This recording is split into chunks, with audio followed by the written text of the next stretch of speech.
Today is really not your day. 2 passages, blocked by rocks. You're watching Riddle Me This, not Let's Survive This. You only have the strength and the time to clear 1 passage. Remember, you did just fall down a hole. You search your bag and find 4 objects that could help you.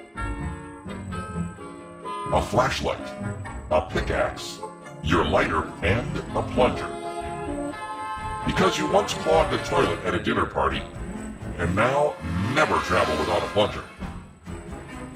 You spot 2 signs on the ground that have fallen off their respective doorways. One says, up for exit, and the other, down for mine. But which sign is for which? What item would you use to find the way out? Be glad it's only 4 items. You were pondering to offer 8, 15, 16, 23, or even 42 choices. But we didn't want to make you feel lost. Get it? Your lighter. You use it to check if there's any air flowing through the cracks leading to the outside. Though the sign didn't say it was a gas mine. So the mine exploded the instant you fired up your lighter, and you died anyway. At least it was a blast. Get it? In the middle of winter, deep in the Chippewa National Forest, you stumble upon a dead cop. You see a trail of blood next to a set of footprints going north. Why does it have to go north? You decide to follow them.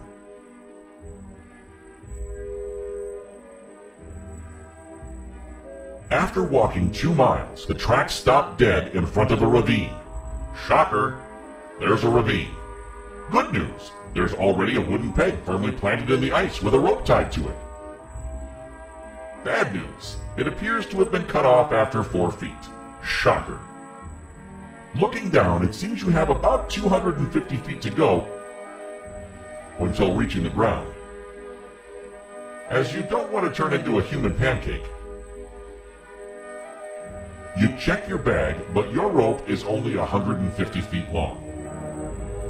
It seems size does matter after all. Looking further into your bag, you find 4 items. A sleeping bag, scissors, a plunger, and an ice axe.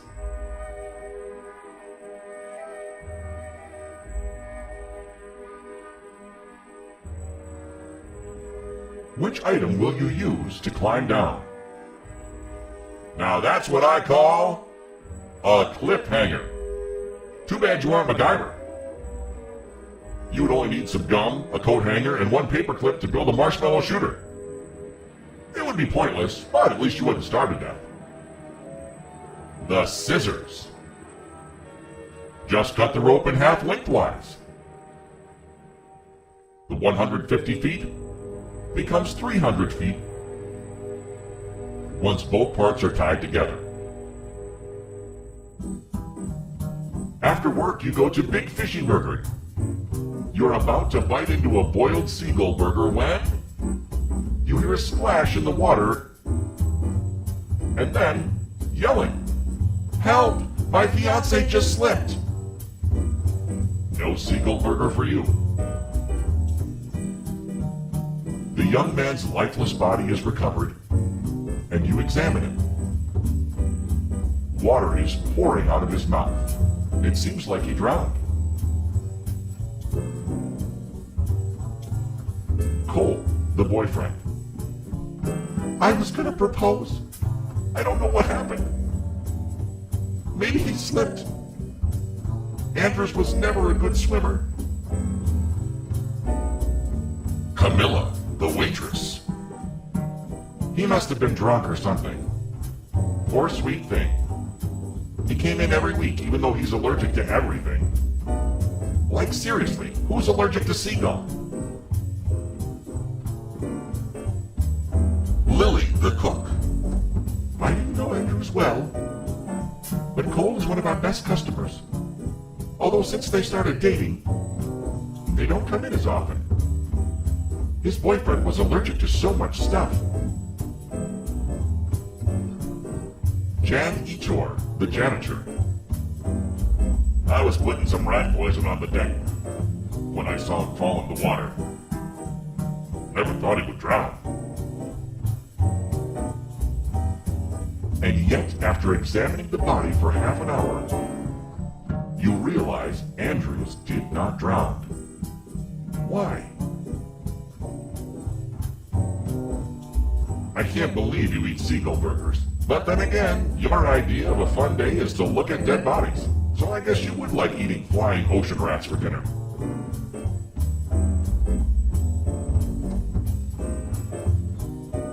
You found water in his lungs.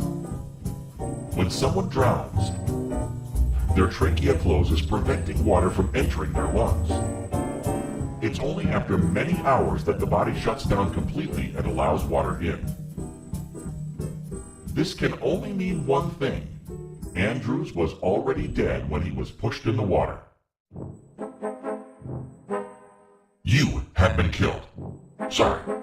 This time, you were killed in your lab while working on a powerful new poison. But none of its components were found in your blood.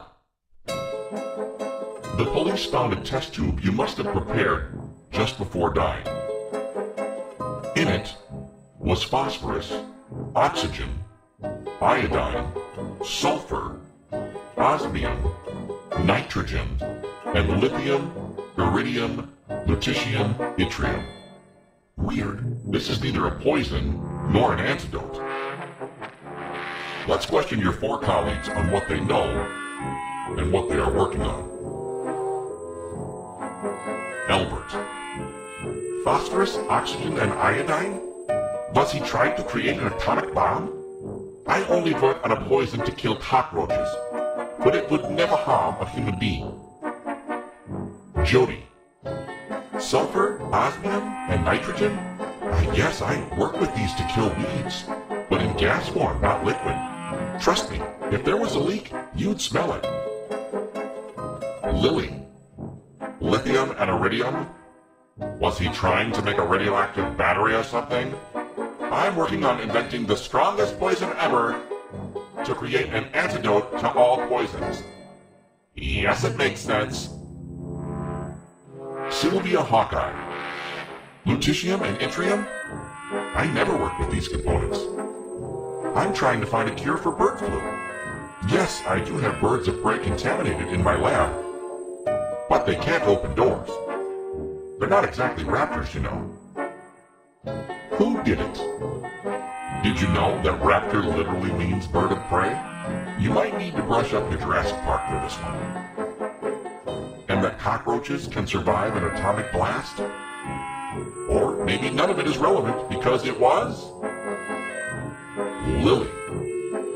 The clue was in the ingredients. Take the first letter of each component and it spells Poison Lily. Now, why couldn't you just write that down?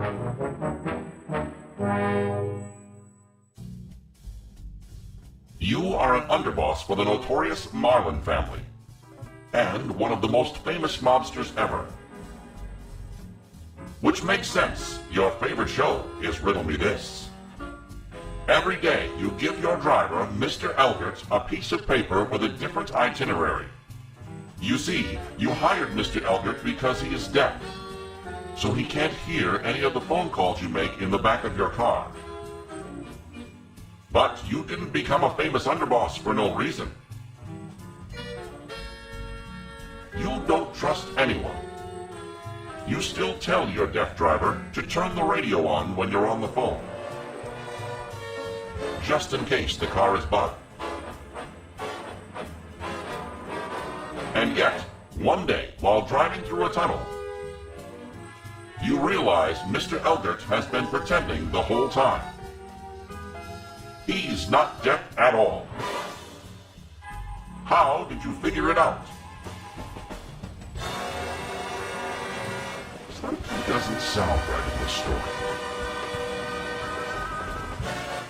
Can you put your finger on it? How's your attention to detail? Mr. Elliot adjusted the radio when driving through the tunnel. Why would he do that if he was deaf?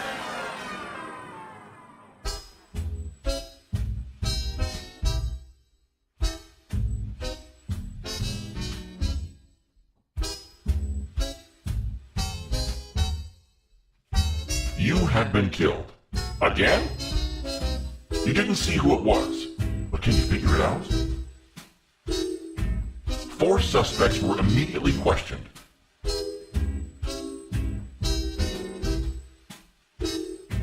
Your 4 neighbors. But who could have done such a thing? Ian, the night guard. I was taking a nap at home. I was sleeping until the police knocked at my door.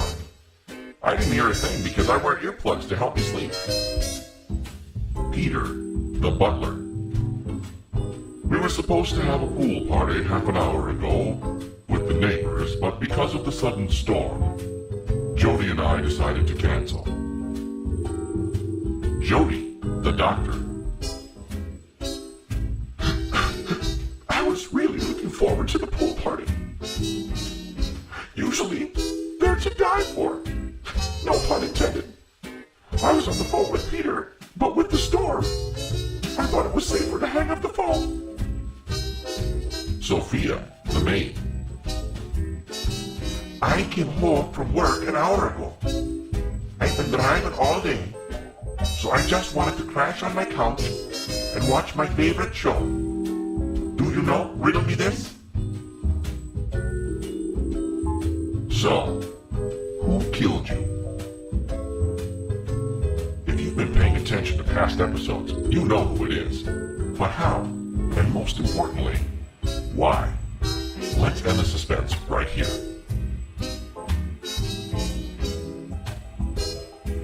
It was Sophia.